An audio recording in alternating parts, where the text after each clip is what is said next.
Living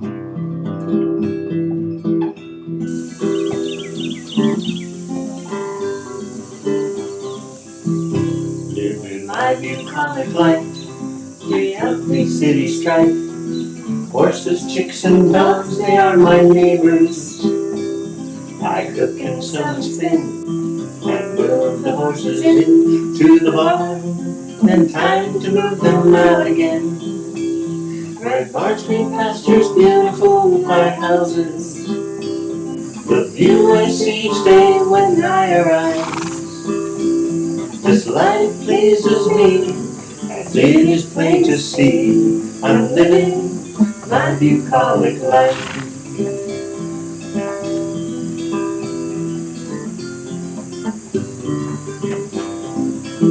Hello and welcome to a new project. So this one was actually triggered by a big piece of wool fabric that I found at a secondhand store a while back. And this is it. It is pink. It is a lovely light pink. It is probably about 4 yards of it. It's, let's see, how wide are you? She looks wide to me. She's about 54 inches wide. She's a wide, big piece. Now, the downfall is there are some little moth bites taken out of it at random places. So as I open this up, there, and I hold it up to the light, I can see little bites, like, I don't even know if you can see, like right here is one, right here is one. Not big, but enough that, you know, I want to make sure that I get everything placed correctly. I don't have my safety pins handy, but what I'm going to do is put a little safety pin wherever I see one of those bite marks for when I lay out. And you're asking yourself, well, what are you going to lay out? Good question. I have this pattern here, okay? And I am going to make a quilted coat. Not like a, you know, blizzard type coat, more of a drapey kind of coat, but I want it to be warm. And today is August 23rd. It's hot outside, but I am desperate for fall to get started because I love that season. I have a couple little samples here that I did a little bit of test quilting on. Now this one, you can't really see it. On the back you might. This is Bimber Rayon on the back. And I want a lining that I'm going to quilt to it that's going to be, you know, slick, that's going to be comfortable to put on, because even though this is beautiful, it's the old wool that can be a bit scratchy. And, you know, you don't want that against your skin. I have this other sample that I just did a little squiggle of quilting on. Then I put a piece of very thin quilt batting. This one is just 2 layers. This has the quilt batting in it. And I kind of like the look of the one with the quilt batting in it, you know. If it's going to be a quilted jacket, might as well let the quilting show. So, the design I want is kind of a combination of things. If you see here, it's like one pattern for a jacket, and they have it cropped short for this one, you know, cropped a little longer for this one, then they have it really long and swoopy for this one, okay? I kind of want a combination of this length, but with the asymmetrical swoopiness, okay? But it's really going to depend on where the moth holes are and how I can cut this thing out. So, my very first step of this entire project is to get my little can of safety pins and just go through this whole piece of fabric and mark where all of those are. And then I'm going to cut out my jacket pattern, and I am going to be using my size 16. It's not going to be buttoning up clothes, it's just going to be kind of drapey. I might add some kind of a little hooky type closure later, but that will be after the fact. So yeah, I'm going to cut out size 16, and I'm just going to go ahead and cut the long one out to start with. Okay, just as is length. And I know the length of the pattern is going to be a lot longer than I need, even if I was doing this long version.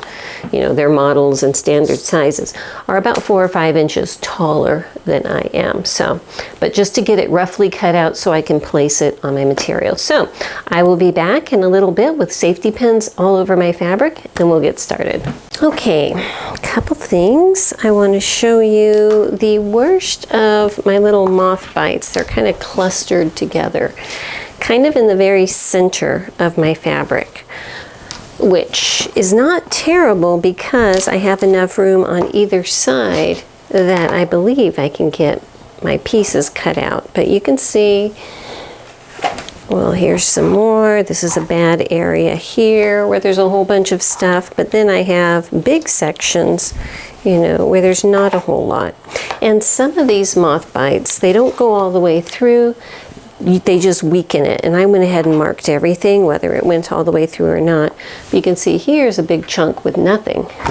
So I think I'm going to be good to cut that mid-length, but I want to alter my patterns, the bottom, before I do that. So I'm going to bring my bodice front and my bodice back patterns over. I think those are the two main ones, and once I have that done, then there's a big facing that comes down the front, and I will make that piece shorter to go along with it. But let me bring the back piece over first. Okay, so this is the back, and it has like this big pleat in the very back, okay, which my fingers are not working very well on this tissue paper right now, but it's gonna like come over like that, okay?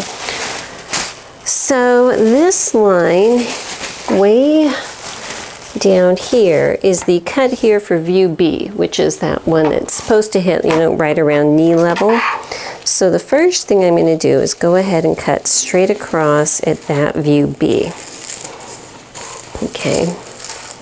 Now, this piece here is the one from the bottom, which is, you know, goes up, it kind of swoops up, which is the look that I want. So if I place this over here, I can measure this length. You know what? I just made a different choice. I am going to move the top of this piece up to match the line that says cut here for view A, okay? And let me get a pen.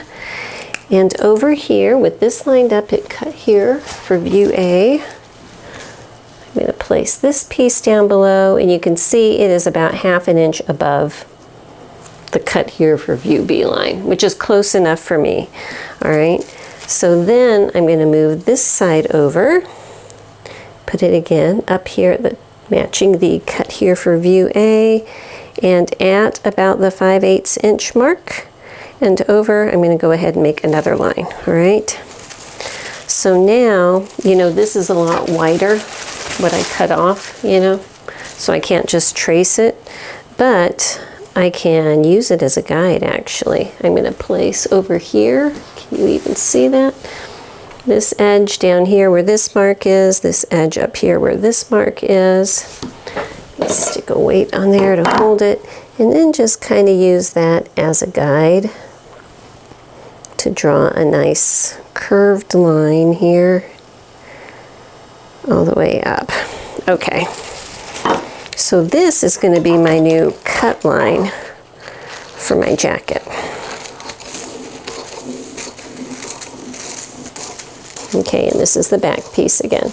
So let me go get my front piece, and we will continue this angle. Okay, so this is my front piece, piece number 2. All right, and again, here's the cut here for view B line. So I am just going to cut this whole thing off here at view B on my size or thereabouts, and move the whole thing up to the cut here for view A line, and put this here. All right, and it comes kind of at an angle, which is normal because this is the seam's going to be right here, so you know that will work. So this is where it is here, and up here, moving this all the way over to this side. And I'm going to need to shorten my facing so that it ends right here, but you can see where this is going to come up here. So I have this nice little curve. Okay. And I'm just going to use this, angle it down now so it matches that bottom line up there. And again, kind of use the edge of this piece as a guideline. Okay. So now this is my new cutting line for my jacket, which is a little bit odd. Now the top of this, the sleeves are actually a yoke that cut across here. So this isn't the very top. The very top is actually like right here, because the sleeve and the top of the bodice is all one piece, like this, okay? But I shouldn't have to change any of that. Okay, so here's the thing. For view C does not have a facing. They just have you turn an edge, okay? And I kind of like that idea, especially because my whole thing is going to be lined and quilted. What I'm actually thinking is, look at my pattern top. You see how on this jacket they have like a, pardon my fingernails, they have like a binding that comes around this corner and around this cuff. Since this is quilted, I'm thinking of just putting a binding all the way around, the whole little neckline and everything. I think that might work. And I am playing with the idea of omitting the collar also, because that way if I'm wearing something else with a collar, it might look nice. Yeah, I think I might, design on the fly here, omit the collar, and do a binding for my edges here around the bottom of the cuff. And I think that that's going to work out well for me. So that means I'm going to be skipping the facing piece and the collar piece. I'll just go ahead and put these away, which will make it a lot easier if I'm quilting these big pieces. All right, I got my front and back pieces cut out, and I'm working on this sleeve, yoke and sleeve front. And I just decided that I don't want this to have a sharp corner here that is this point. I want this to be more curved, since this is curved down here. So I just have a little lid that I'm going to put up here and trace around that, and then cut this as my new edge here. So you just get that, it's my pattern. And just like when you do your projects, it's your pattern. When they give you a design that you can use as like a kickstart place to create your own custom whatever it is you want to make. So I choose to have a rounded neckline right here, and I think that that's going to work well. So I need to go ahead and finish cutting this out. I'm just kind of doing one piece at a time. I'm trying my best to keep my grain lines correct. So far so good. I wanted to point out, when I got this home from the thrift store, I did wash it. I serged the raw edges of the fabric so they wouldn't unravel, and I put this whole piece of fabric in the washing machine in warm water on a gentle cycle, because it had that combination of old wool and thrift store smell, and I didn't want that for my fabric. I wanted everything to, be nice and fresh. Plus, if there was going to be any shrinkage, I want to get that taken care of before I sew it. Also, with the moth bites, if it was going to disintegrate the first time I clean it, I want to know that before I spend all the time creating the thing, So yes, I did put 100% wool in the washing machine, let it be agitated. I did a gentle cycle, but there's still an agitator in there and everything. And when I cut these out, I am cutting it about 1 inch outside of the piece. And that is because since I'm going to be quilting these, I am just anticipating a little bit of shrinkage. And so by giving myself an extra inch on each side to start with, I'm hoping that, you know, it'll work itself out. Okay, I've got it cut out. These are my little scraps that I have left. You know, enough for little things, but not a whole lot. So I'm really happy that I made those pattern adjustments because it worked out perfectly. Some of my patterns are just slightly off grain, but here's my thinking. I'm going to be quilting the whole thing.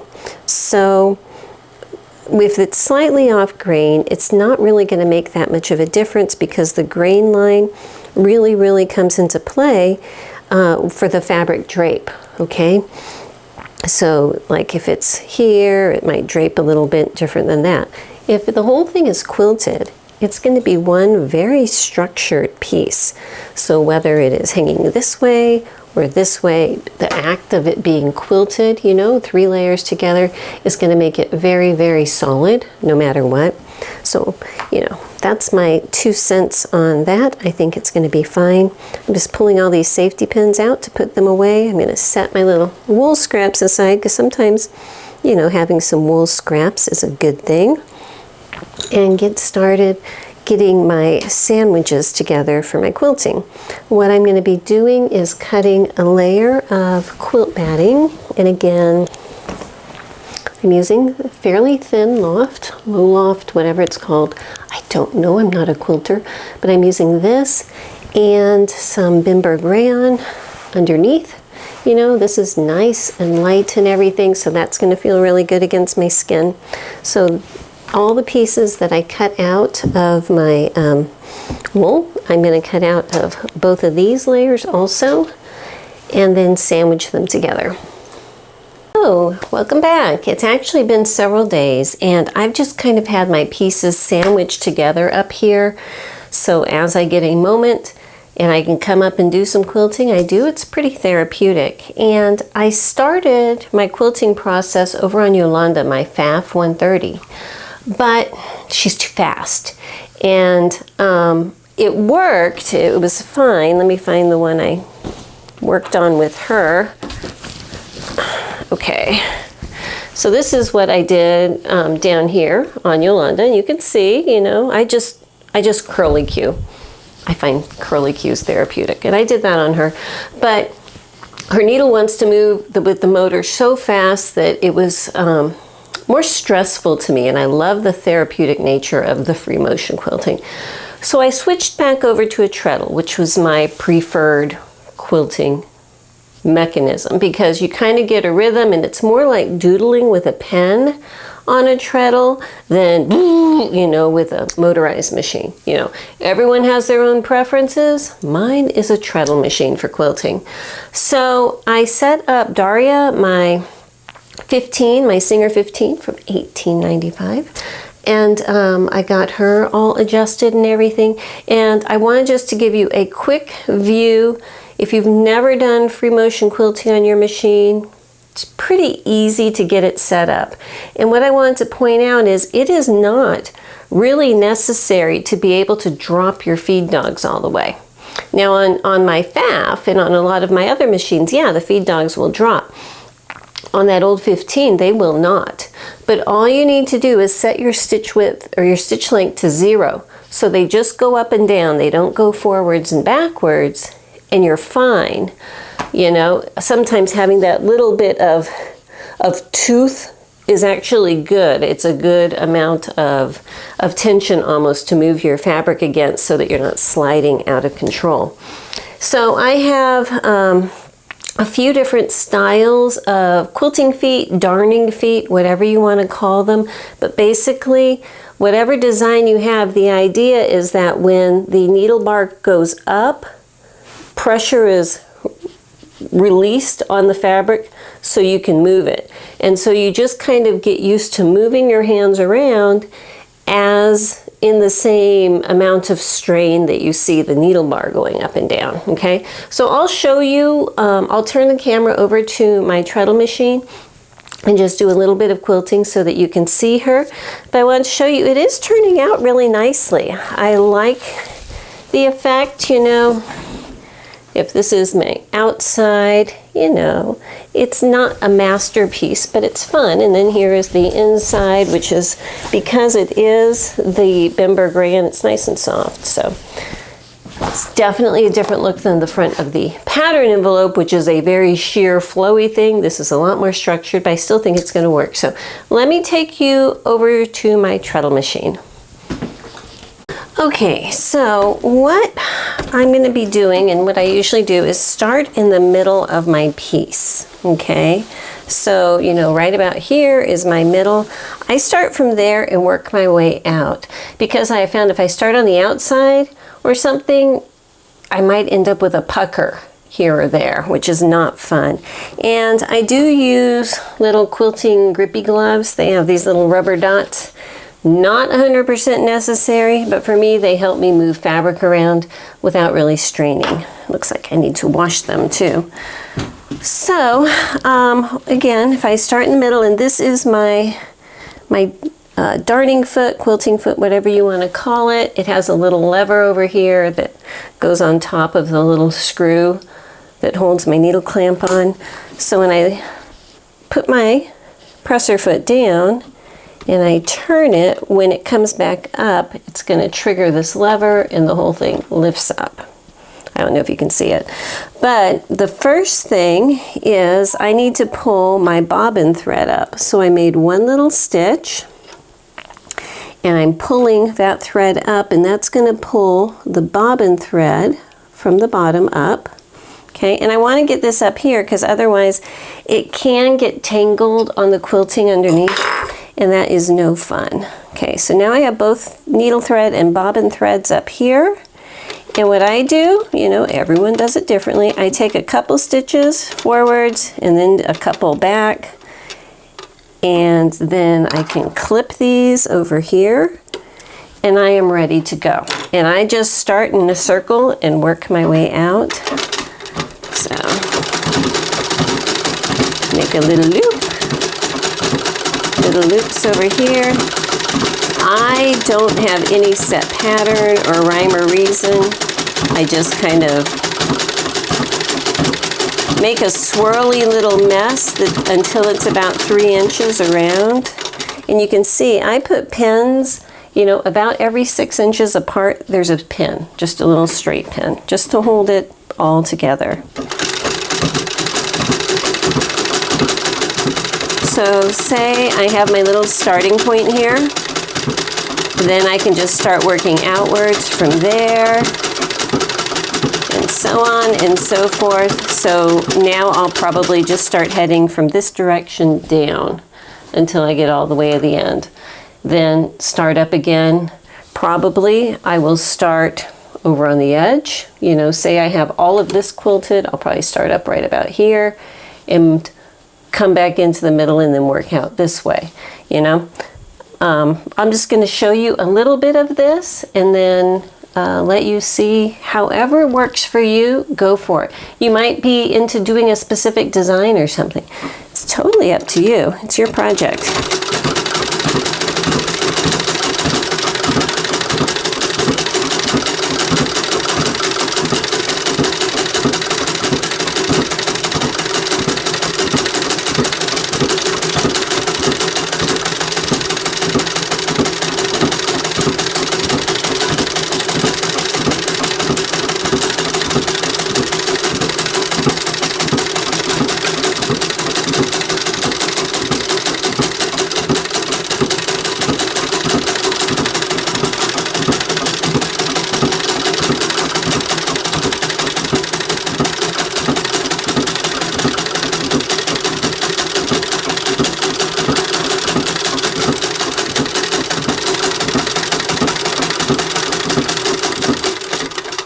So I like to stop with my needle down, okay? And you want to double check and make sure that your tension is good on the back.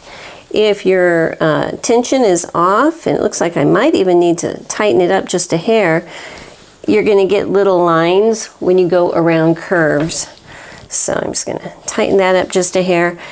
because you don't want, if you make a curve and it looks like a spider instead of a circle, adjust your tension. So anyhow, let me just go ahead and keep doing this sleeve. The only piece that I have something a little bit different is my back. So let me get all of this done. When I get to my back pieces, I'll turn the camera back on and show you how I laid that piece out. Okay, hello and welcome back. It's actually been a few days. I've been busy with things, and in the midst of all of my other things, as I got a chance, I would come back up here, quilt a panel, go off, do something else, come back, quilt a panel. And at this point, I have my sleeves, the front and back, my front bodice done, and now I just have my back to do. But before I do that, I wanted to point something out. This diagram does not show the back of the jacket. Let me see here. If I can find a picture of the back of the jacket. I want to show you because there is a big pleat in the back of the jacket. Well, you can kind of see it here. You see where that seam is? That's actually a big pleat, okay, of both sides coming in. And I did not want a bunch of quilt batting inside that pleat because I want it to be able to hang pretty, you know, discreetly. I don't want it pooching out because it's so stiff.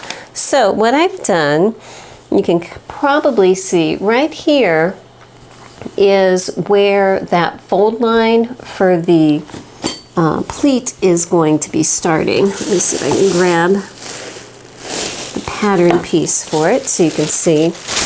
This is the back piece, and this line here is center back, okay?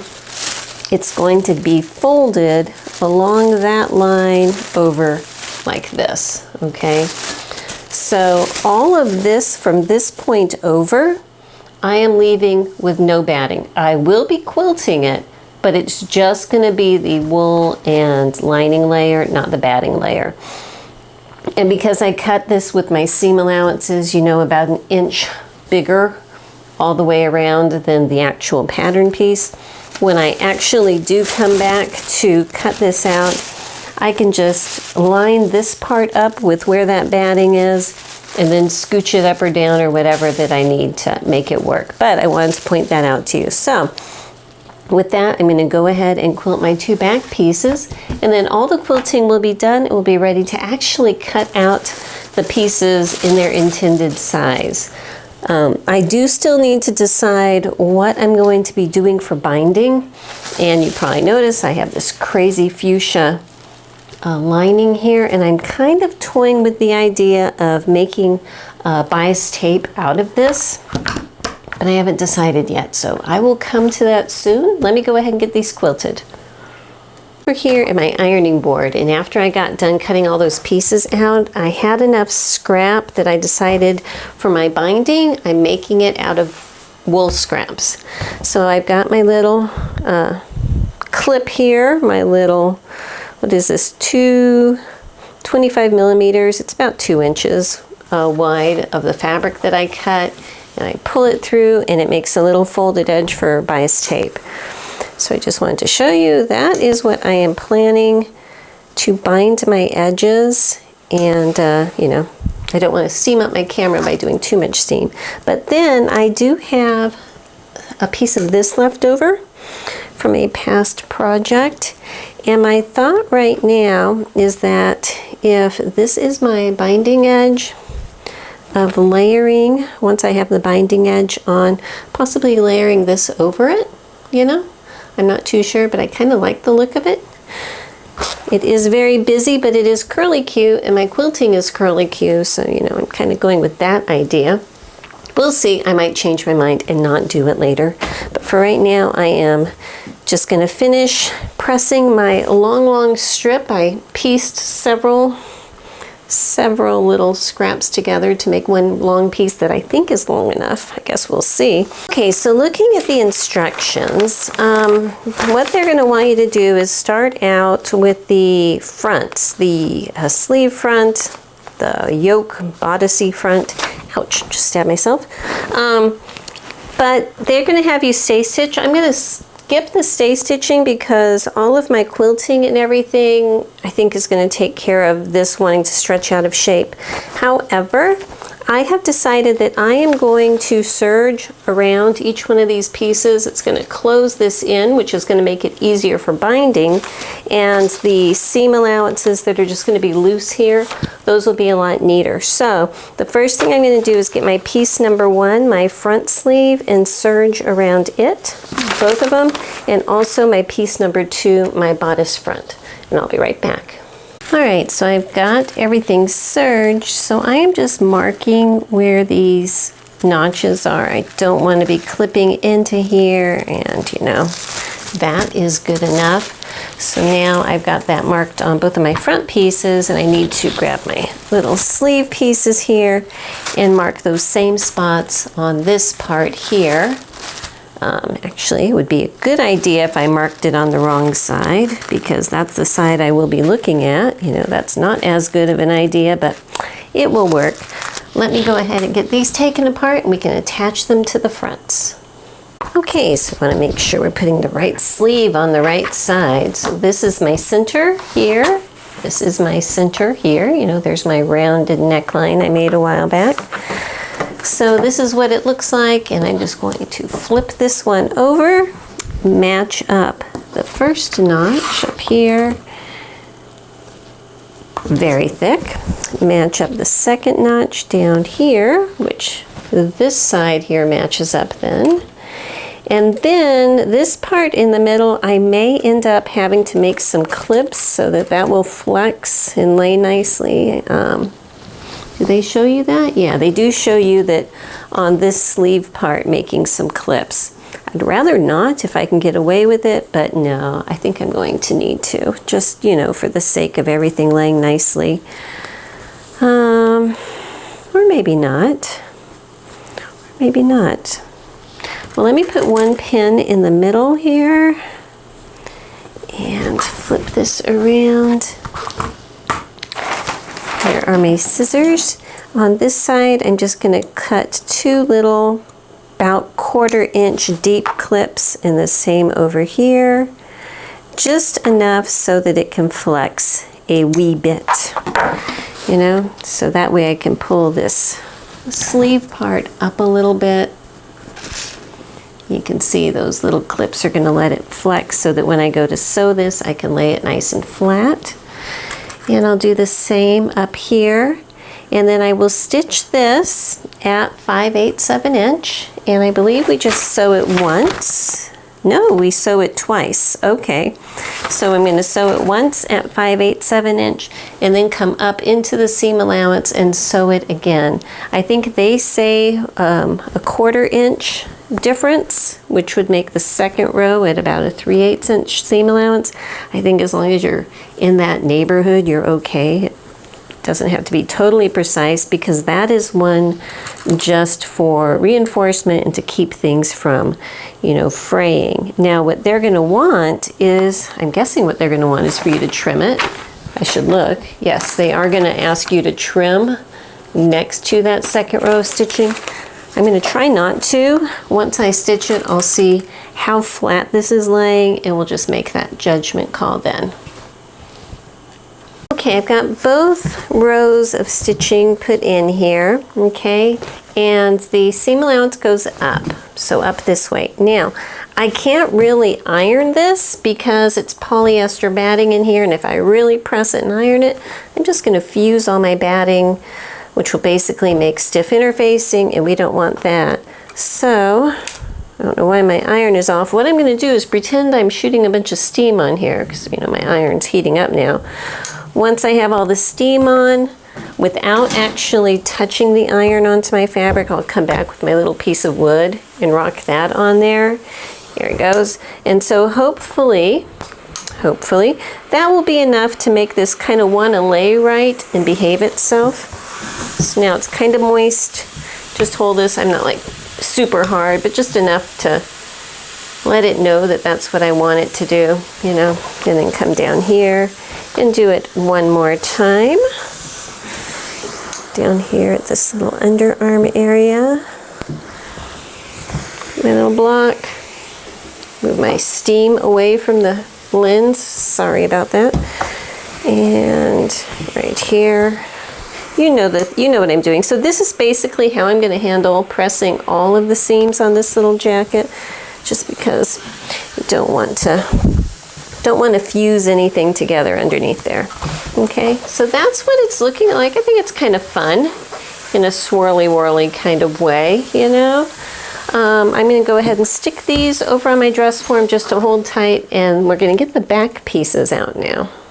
Okay, so I have my back pieces and my back sleeve, yoke and sleeve pieces serged around, and I need to transfer this little double notch. Find my pen, here it is. Transfer this little double notch here over. The other ones I'm not really worrying about right now. I need to do this on both of the sleeves, and then there is a coordinating double notch that's going to be up here on this part of the top of the back, but we're not going to be attaching the sleeves to the back yet. First things first, get these marks transferred over, and then we're going to be sewing the two back sleeves together. Okay, so now that they are marked, I am putting them right sides together. This little bit up here above the swoopy part, that is my center back. So I'm going to stitch this at 5/8 of an inch and then do my thing where I'm going to press it open, kind of, sort of, with my clapper block and my seam, you know what I mean? And then I will be right back. Okay, so there's my center back seam. This is it kind of pressed open-ish. I'm just going to set this aside and grab my other back pieces. Now when I was serging them together, it got a little wobbly. I'm not really worried about that. I think I can get that worked out, but you know, where part of it was quilted with batting and part of it wasn't. I have all kinds of textures and things, but you know, that's life. It's okay. Hopefully all the little wrinkles will be hidden in the seam allowance when everything, oh my gosh, I dropped my pins, when everything is said and done. So I'm going to pick up my pins and pin this together and then sew it at 5/8 of an inch and press that seam allowance open. All right, so I've got that done, pressed open. It was a lot easier to press this because there was no batting right here, so I could actually just use my iron and press it. And all of my little wrinkles, well, I have a piece of thread sticking out here. All my little wrinkles and puckers are hidden now. They're not exposed, which is good. So now I'm getting my back piece here, and what I'm going to do is mark where those double notches are, but also, come on little pin, but also up here where this line is, that's where that pleat is going to be. I'm just going to make a mark like there.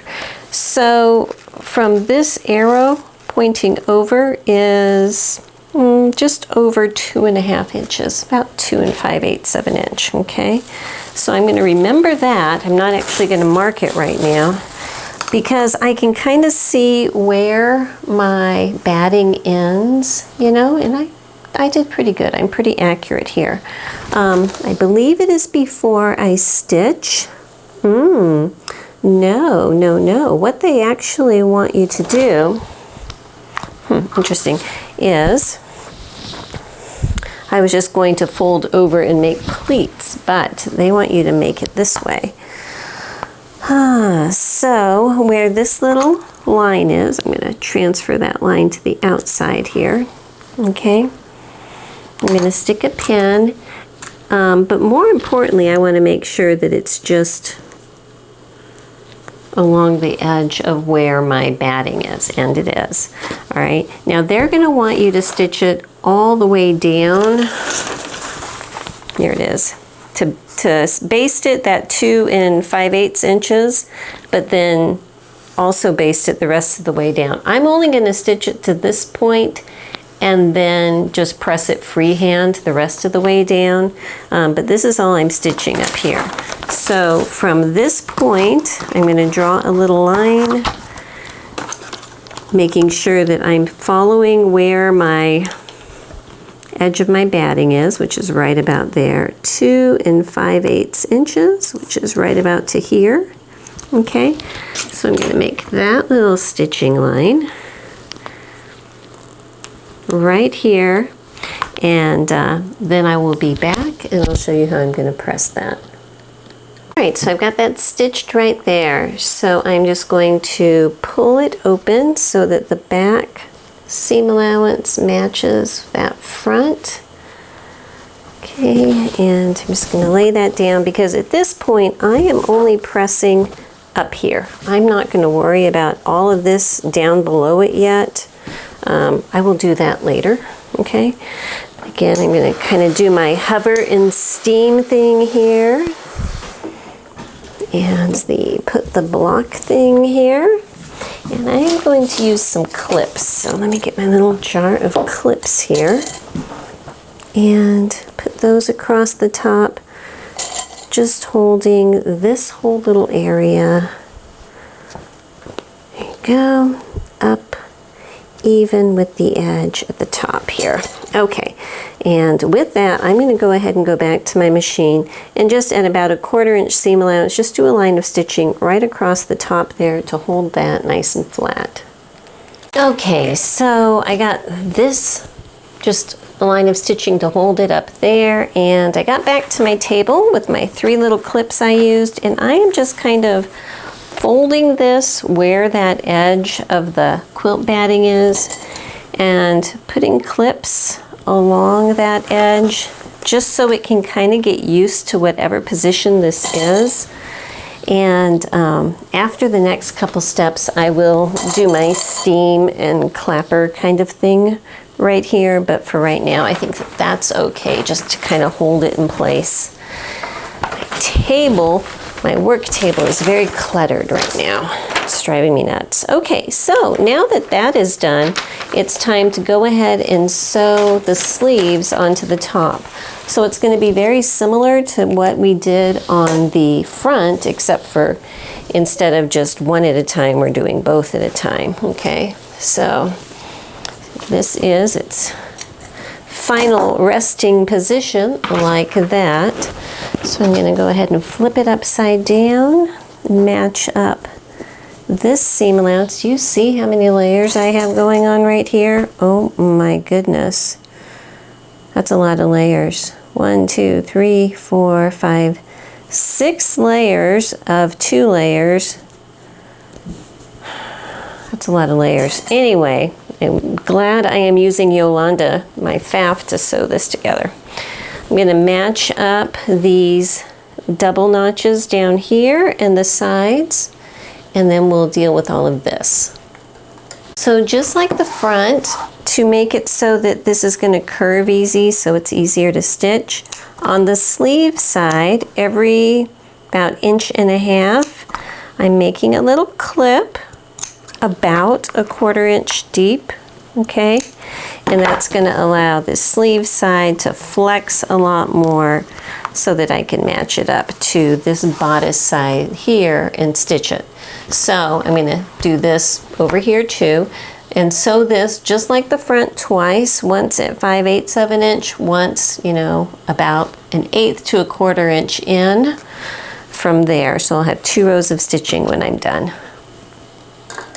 Okay, so at this point I have this, you know, kind of pressed up here, and what I'm going to do is where my little clips are on that fold, just want to make sure my fold is centered right here.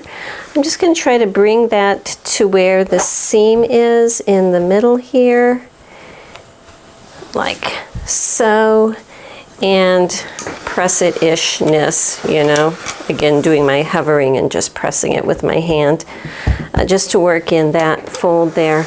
I'm not pressing it really hard and everything because of the batting, but also this is going to want to kind of fold open here, which is good with me. Okay, so now I have my back, you know, semi-pressed here, but enough that I think it'll hold its shape for me. So I'm just going to layer my front piece. I'm just going to do one at a time on top of my back piece. And I think first I'm going to sew the upper sleeve seam here from the shoulder down here at 5/8 of an inch. And then I'm going to come back and do this seam, you know, just open it up, keep these seam allowances up here towards the sleeve side, you know. It's going to get kind of thick there, but do your best. And sew this at 5/8 of an inch. At this point, I don't think I'm going to double stitch it because I'm not going to be trimming this, and I just don't think that that is necessary. I did it up here because I wanted to kind of make sure both of these seam allowances stayed together. But on this and this, I'm just going to be doing a single seam, okay? This jacket is getting quite heavy, I must say. But I am sewing up to this underarm seam here that has a whole lot of thickness because I've got these two seam allowances that are going to be pressed up. And in case you don't know and you've had trouble, you know, getting your foot to go up over something this heavy, because this is probably about 1/4 inch tall at this point.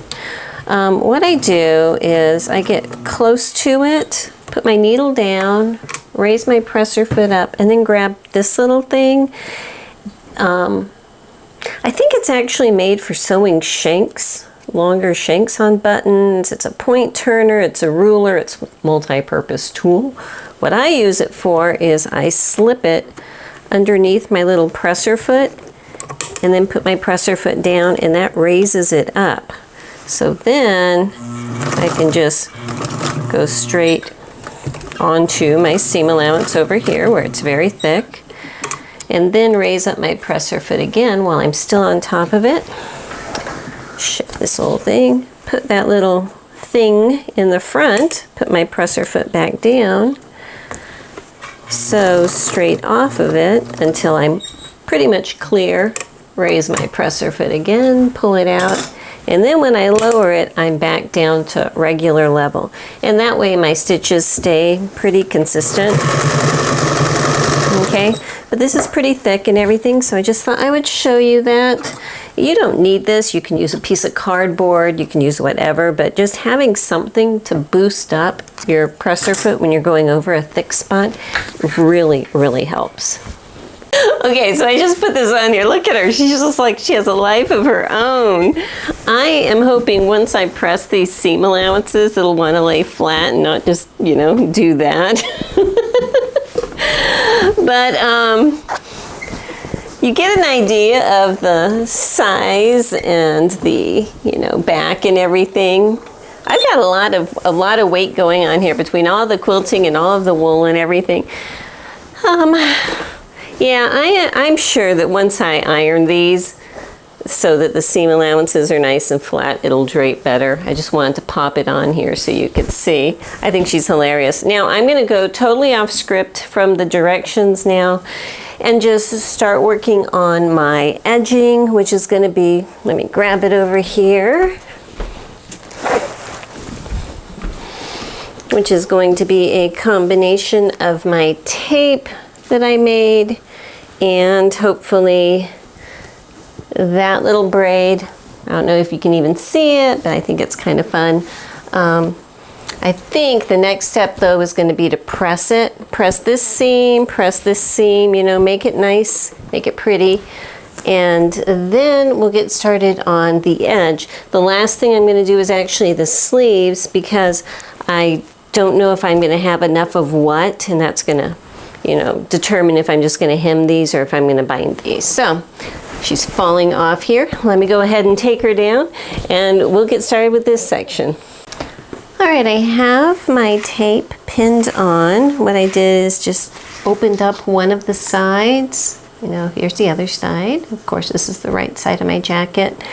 And I'm just putting the edge of my jacket about the same level as the edge of my tape here, and I'm going to run a row of stitching just on this side of this fold all the way around. Now where I have it ending and beginning, all I did is the side that's going to be exposed, I just folded it and then overlapped this edge over it, you know, so that when it folds down, you're going to have a nice pretty edge there. Okay, so the battery on my microphone is dead. It's charging, but I want to show you after I sewed this. I've just flipped it over and kind of pinned the band in place. And even though this is huge, I think I am just going to whip stitch it down with a needle and thread all the way around. You know, I'll probably watch some, what am I watching now? I'm watching Midsummer Murders. I think I'm on season 11 right now, and I might put on an episode of that tonight and just stitch this all the way around. And then when I get back, I will take a look at it with the trim and see if I want it with the trim or not and make that choice then. Okay, so it's been a while. I've taken care of errands in town and everything, and I got this little band whip stitched in. And I gotta tell you, I went ahead and just slipped it on and tried it on really quick. I don't know if I'm gonna be able to wear this jacket. First of all, it doesn't have pockets, you know, it definitely needs pockets, and I would put some on like right here, you know, if I was gonna wear it. But it's so big in the back because the back, you know, is a lot longer than the front. So the back has more weight, so it wants to pull backwards, okay? And when it pulls backwards, this point just kind of goes up like this.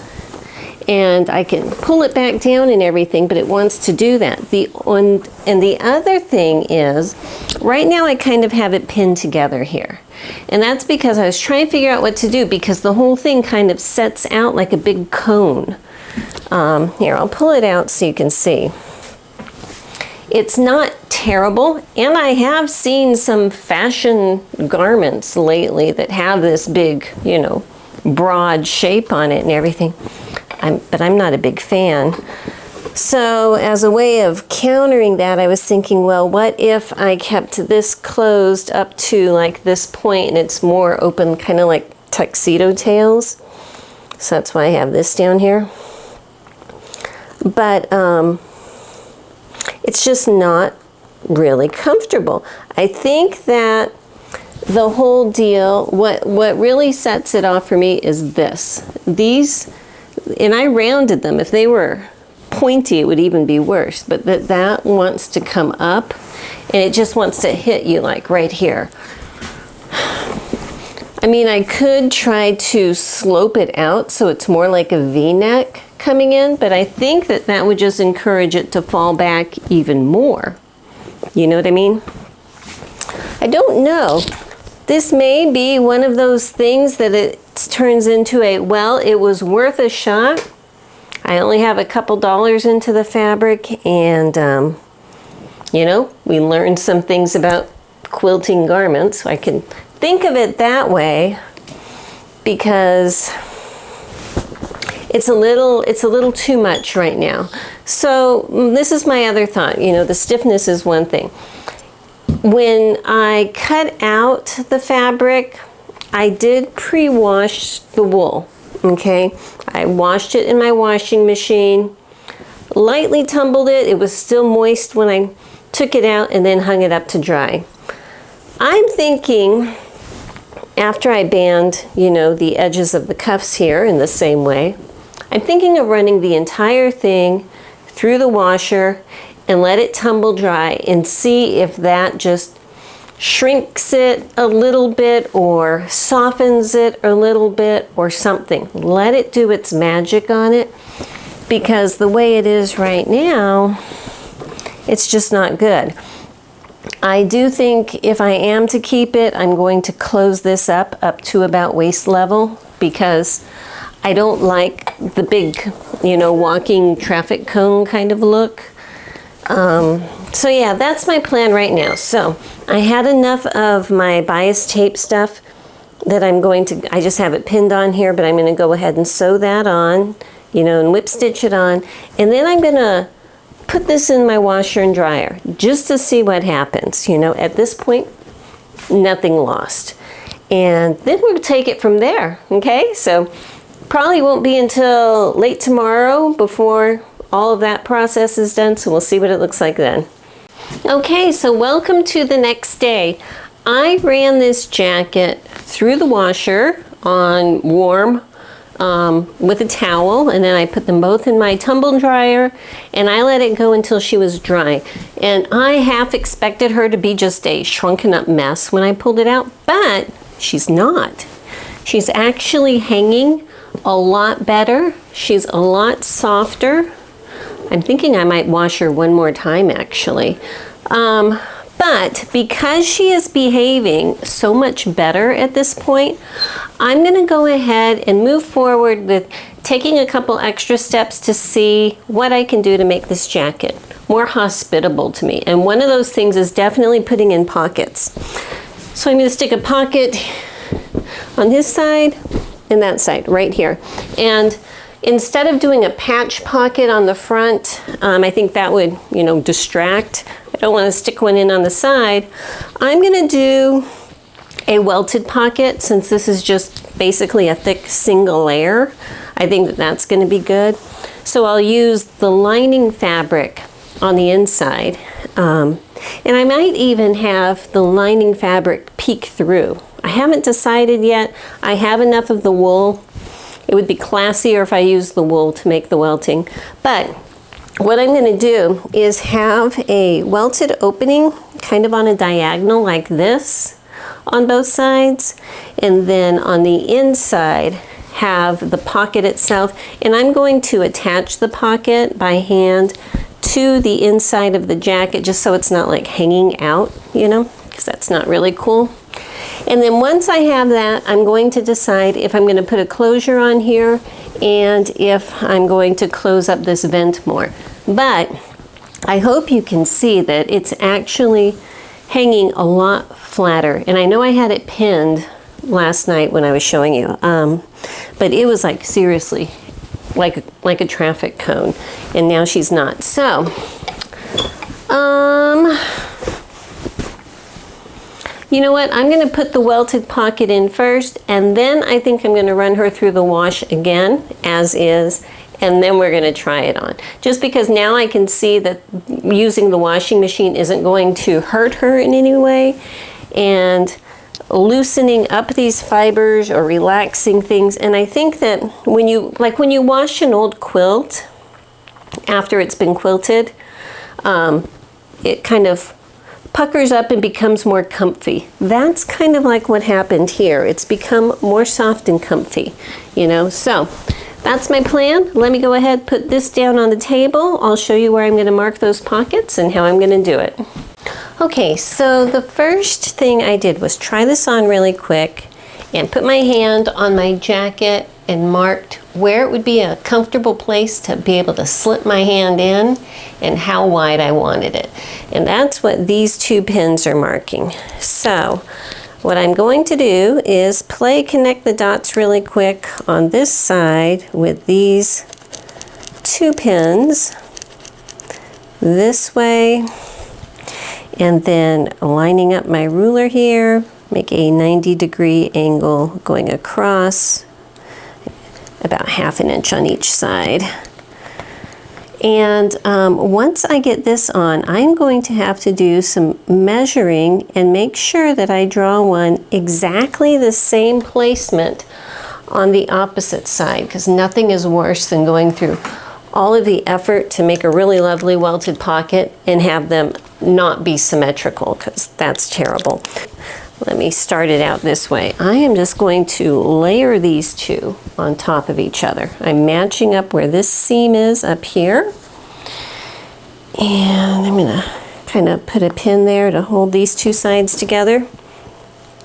And I'm going to match up this seam allowance down here. Put a pin down here to match those together. Okay, so now this is matched up here. Okay, that looks good. Now I'm going to flip it over so that I'm looking at the side that has my markings on it. And get a pin and go straight through this side, and where my pin is coming out here, I'm going to make a little circle. Okay, and do it again down here, making sure that these two seam allowances are still on top of each other, and they feel like they are. Okay, And where this pin comes out here, drawing that little pin. So these two marks should be about 6 inches apart. They are 6 1/4 inches. Well, let me just see what I did wrong. I might have had my pin a little bit off. You know what? I think it's going to be close enough. Yeah, it looks like it's about 1/4 inch low. I think it's going to be close enough though, so I'm going to go ahead and on this side connect these 2 dots. Then I'm going to open it up and lay them next to each other and see how it looks. All right, I don't know if I can get it up high enough for you to see. Here's one over here, here's one over here. I think they look fine. I'm going to go with it. So what I need to do now is stick this aside, and I am going to use some wool for my strips. So I need to cut these. I'm going to cut them on the straight of grain. My pocket is 6 inches wide. I want my strips to be at least 1 inch longer than that on each side. I'm going to give myself 1.5 inches on each side. So that means 3 inches, you know, it'd take 1.5 inches for each side. So if my pocket is 6 inches, I'm adding 3. I want a 9-inch strip. I want my strip to be 1.5 inches wide by 9 inches long, okay? I need 2 of those for each pocket. So I'm just gonna get my little rotary cutter out here and cut those up. Again, it's based on the size of your pocket and everything. That's what mine is gonna be. So, okay, over here, my ironing board, I'm gonna take my strips and fold them in half and iron them so that they are nicely creased right in half here.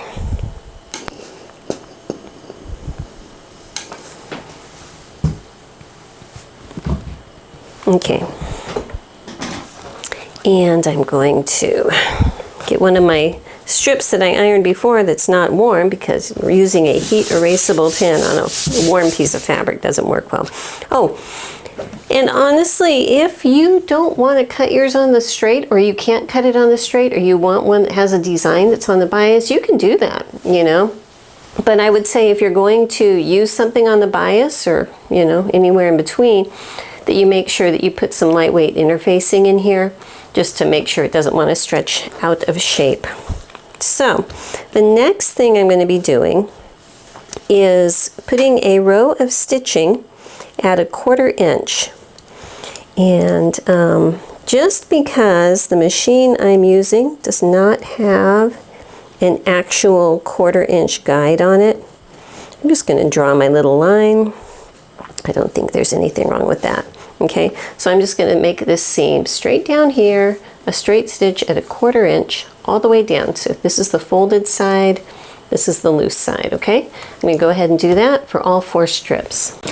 All right, so now back over here at my table, I am trimming the raw edge off. I need the distance from the stitching line to this fold to be the same as from the stitching line to this raw edge.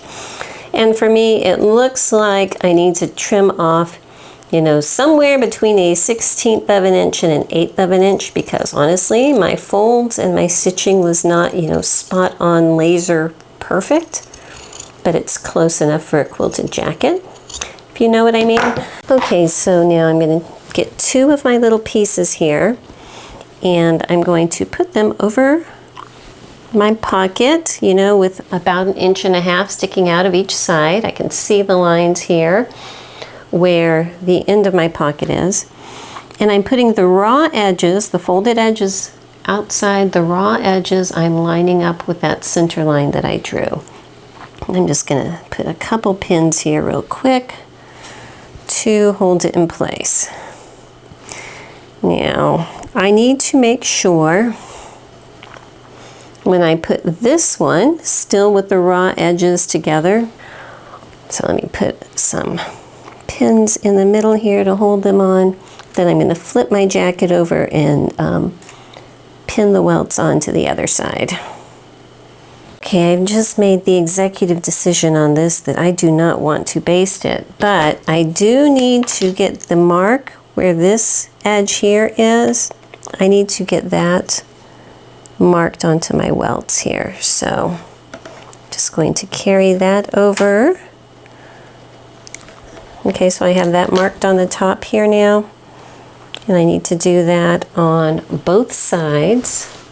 I'm going to draw the ending mark, you know, on top of my welts over here and on the other side of the jacket on the other pocket too. Okay, I'm going to go ahead and sew these on. Now, let me show you the stitching line. You're going to want to use a fairly small stitch length, okay? Since this fabric is so thick, I can't use terribly small, but a smaller, you don't want a really long stitch length here. And your stitching line is going to be across at that point you drew.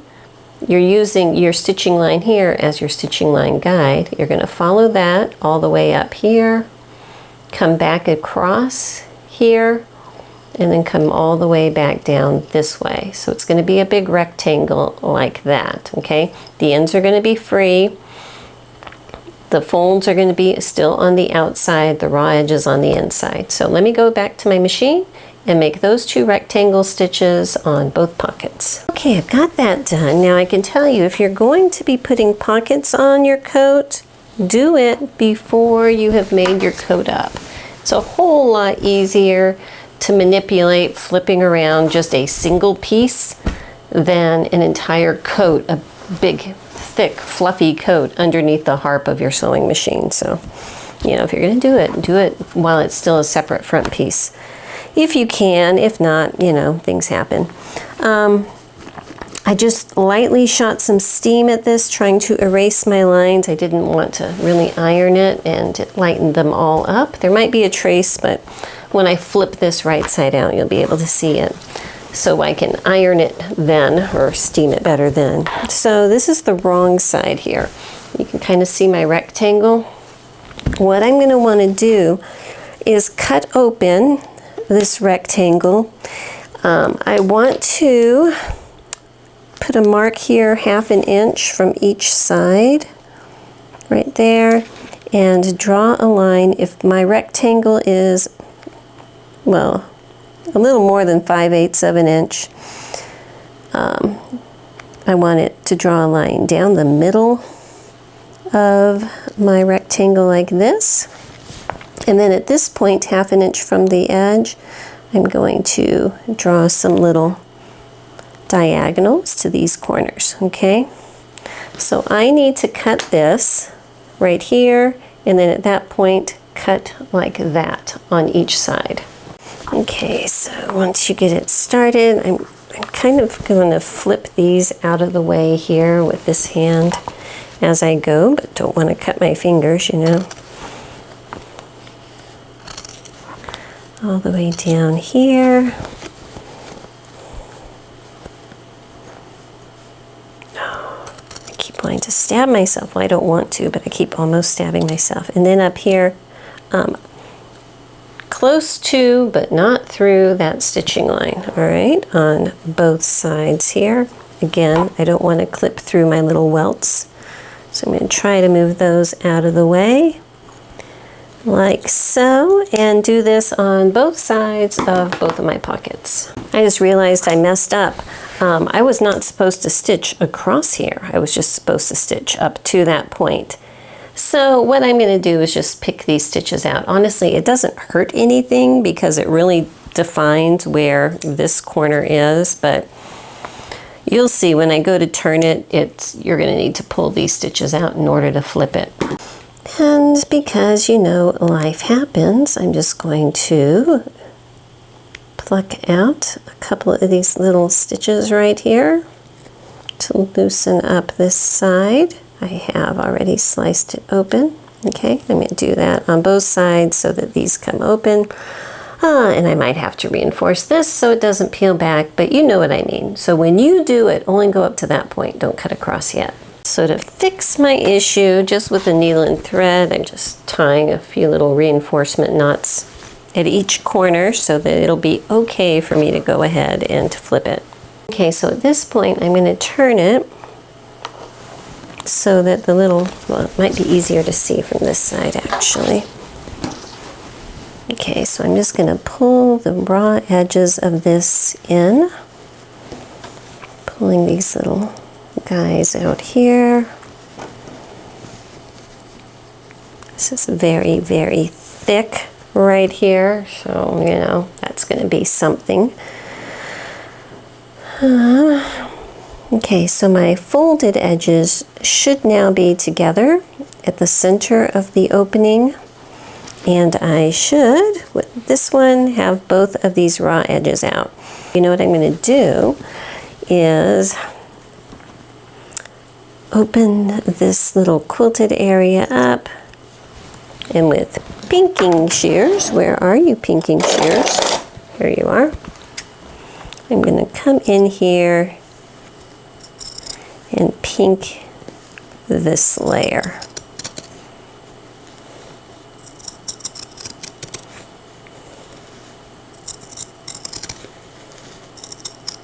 Okay, so I just trimmed off a bit of that, and hopefully, yeah, that's going to make it so I can press this a lot better. It's still going to be thick, but it's not going to be as much as this.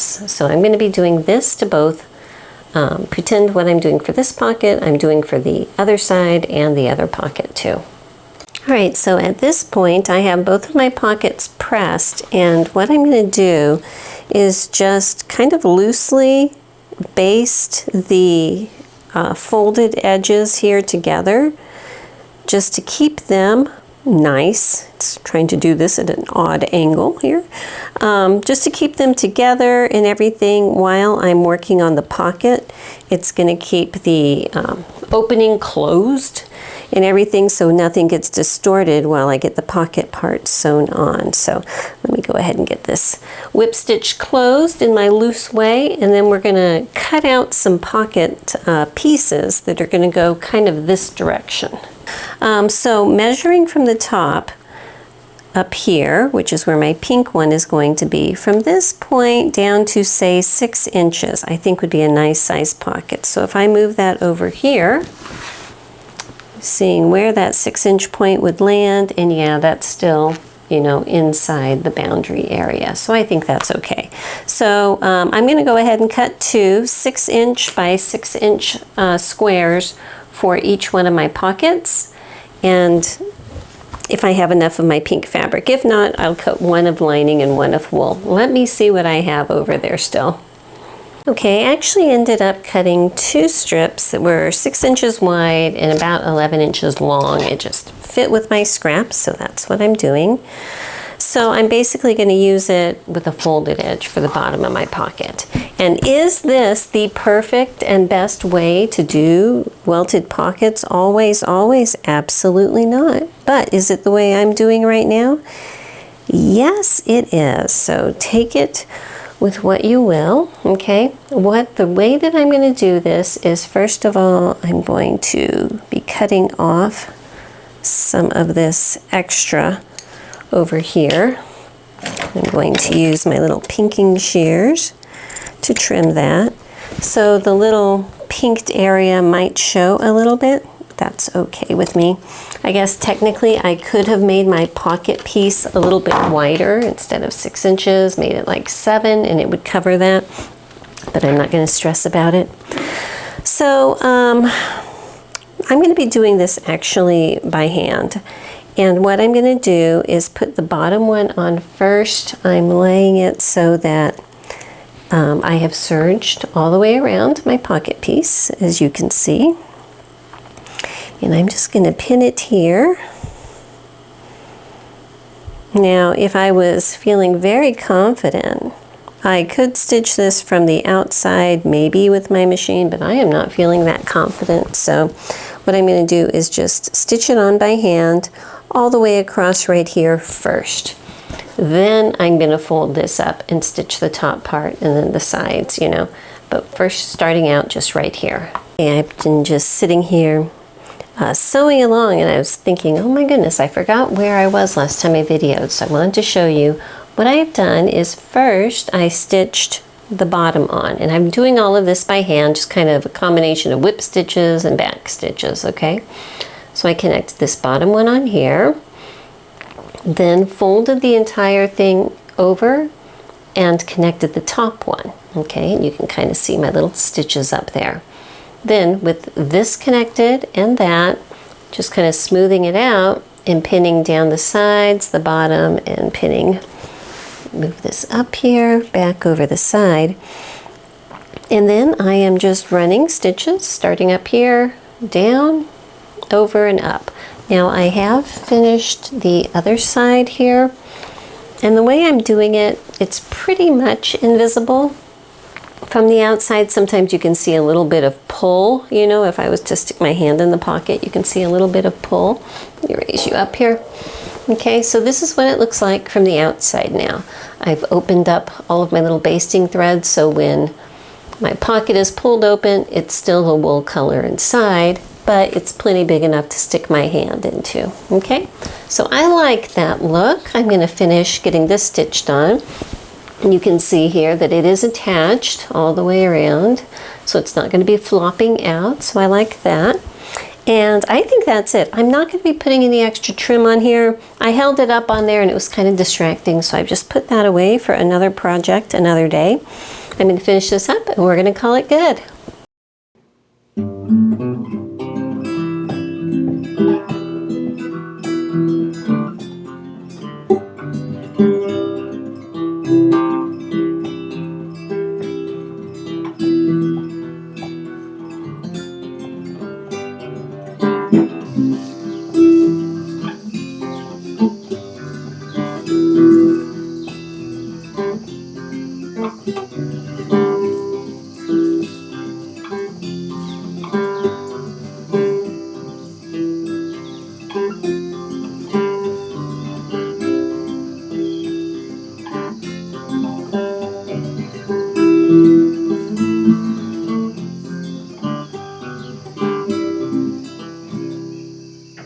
Okay, so do I have volume? Yes, I do.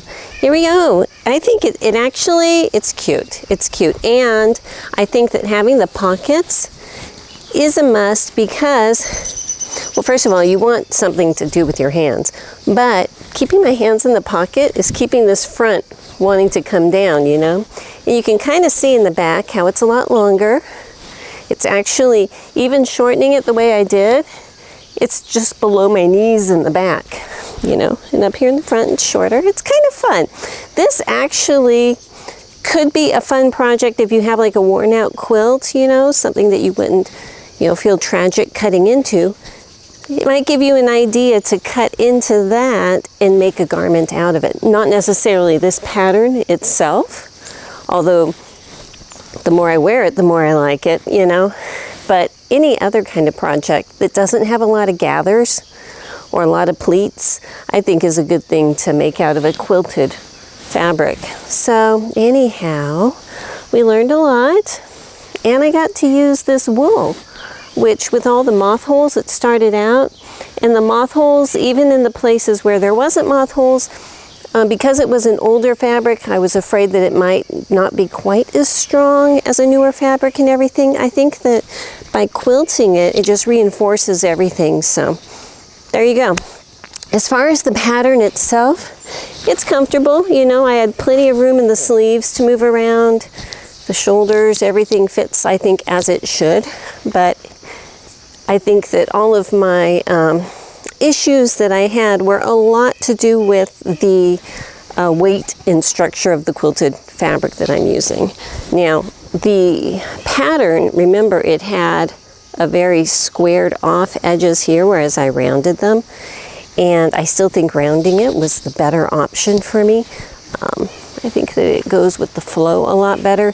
If you're doing the collared version, yeah, you kind of have to have that squared off, but it's easy to round it. So anyhow, I hope you liked it. It's still August and it's early morning out here. I haven't done my chores yet, but I wanted to do this before it got hot out. So anyhow, I'm gonna put it back inside, do my morning chores, and I hope you have a great day. Bye-bye.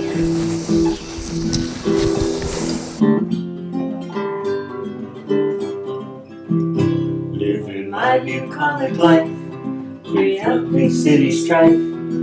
Horses, chicks, and dogs, they are my neighbors.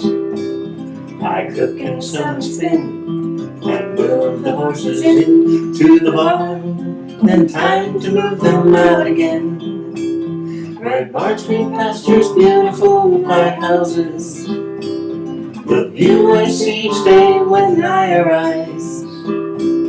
This life pleases me, as it is plain to see. I'm living my bucolic life.